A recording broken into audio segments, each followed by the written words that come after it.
the open window. My aunt will be down presently, Mr. Nuttall," said a very self-possessed young lady of 15. "In the meantime you must try and put up with me." Frampton Nuttall endeavoured to say the correct something which should duly flatter the needs of the moment without unduly discounting the aunt that was to come.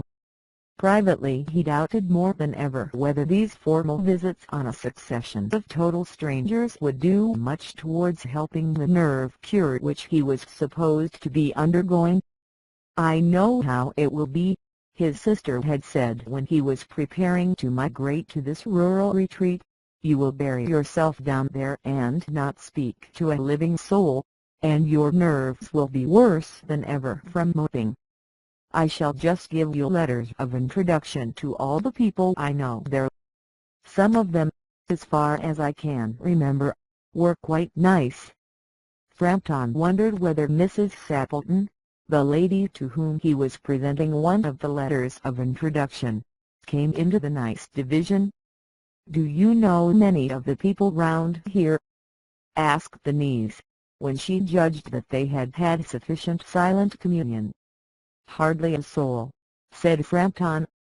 "My sister was staying here, at the rectory, you know, some 4 years ago, and she gave me letters of introduction to some of the people here."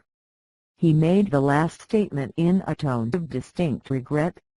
"Then you know practically nothing about my aunt?"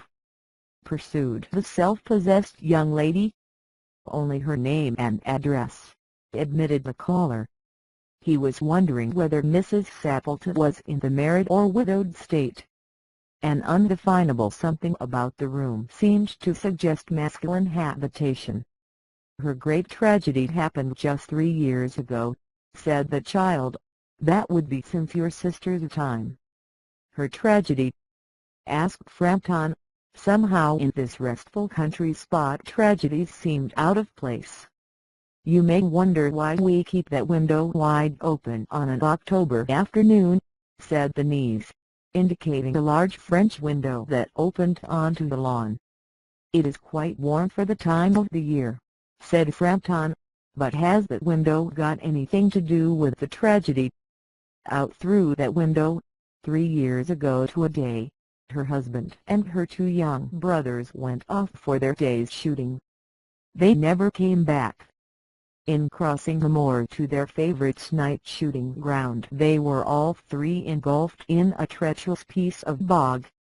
It had been that dreadful wet summer, you know, and places that were safe in other years gave way suddenly without warning. Their bodies were never recovered. That was the dreadful part of it. Here the child's voice lost its self-possessed note and became falteringly human. "Poor Aunt always thinks that they will come back some day, they and the little brown spaniel that was lost with them, and walked in at that window just as they used to do. That is why the window is kept open every evening till it is quite dusk. Poor dear Aunt, she has often told me how they went out, her husband with his white waterproof coat over his arm, and Ronnie, her youngest brother, singing Gertie, 'Why do you bound?' as he always did to tease her, because she said it got on her nerves. Do you know, sometimes on still, quiet evenings like this, I almost get a creepy feeling that they will all walk in through that window," she broke off with a little shudder. It was a relief to Frampton when the aunt bustled into the room with a world of apologies for being late in making her appearance.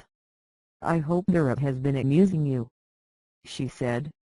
"She has been very interesting," said Frampton. "I hope you don't mind the open window," said Mrs. Sappleton briskly.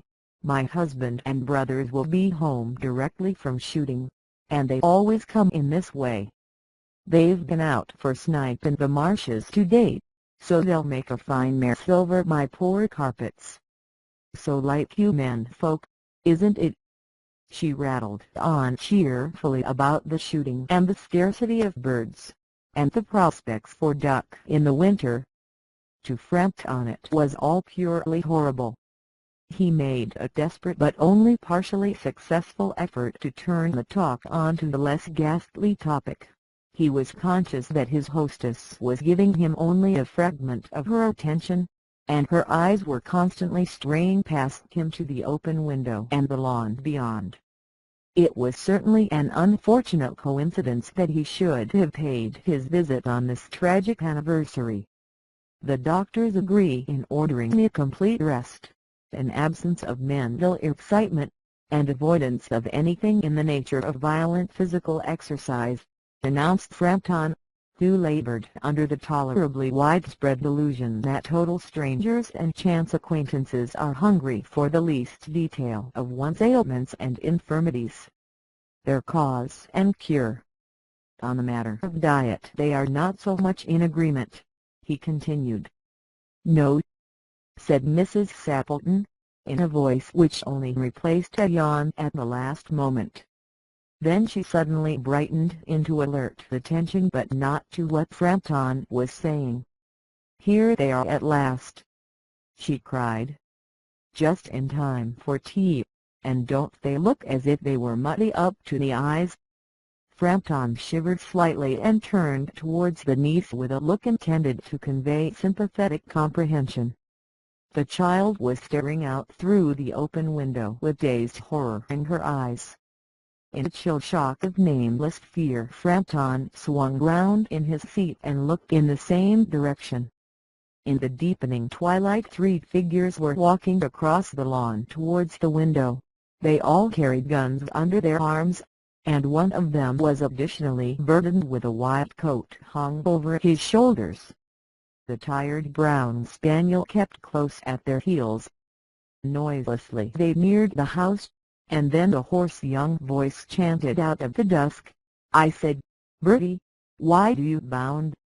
Frampton grabbed wildly at his stick and hat. The hall door, the gravel drive, and the front gate were dimly noted stages in his headlong retreat. The cyclist coming along the road had to run into the hedge to avoid an imminent collision. "Here we are, my dear," said the bearer of the white mackintosh, coming in through the window, fairly muddy, but most of it's dry.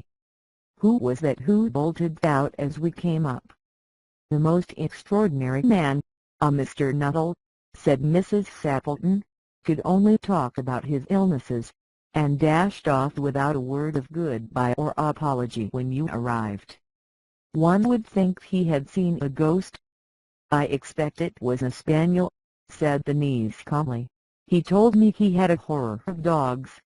He was once hunted into a cemetery somewhere on the banks of the Ganges by a pack of pariah dogs, and had to spend the night in a newly dug grave with the creatures snarling and grinning and foaming just above him. Enough to make anyone lose their nerve. Romance at short notice was her speciality,